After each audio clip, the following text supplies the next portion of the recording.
আমি শুনছি আর কাজ করছি। Okay madam, Pinky madam thank you. দিদি বলে ভালোবাসা দিচ্ছেন। থ্যাংক ইউ সবাইকে যারা ব্যস্ত সময়ের মধ্যে থেকে এসেও তোমরা কমেন্ট করছো, আপনারা কমেন্ট করছেন তাদের প্রত্যেককে সত্যিই অন্তরের অন্তঃস্থল থেকে জানাই ভালোবাসা এবং শুভকামনা। আচ্ছা, আবার জানি আমি শুভকামনা ভালোবাসা জানালাম এই কথাটা মনে হয় বেতার তরঙ্গে একটু দেরিতে গিয়ে রিক্তার কানে পৌঁছাবে। কিন্তু তার আগে যে কি হাসির কথা বলেছি আমি নিজেও ভুলে গেছি। রিক্তা অনবরত হেসে যাচ্ছে। হাসো, হাসো।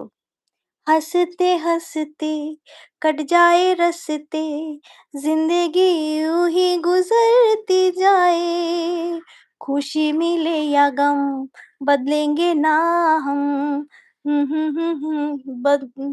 লিরিক্স লেখো গেয়ে দেবো ও বাবা ম্যাডাম বলো না দিদি বোন বলো আচ্ছা ঠিক আছে পাপিয়া আই কি I will truly enjoy today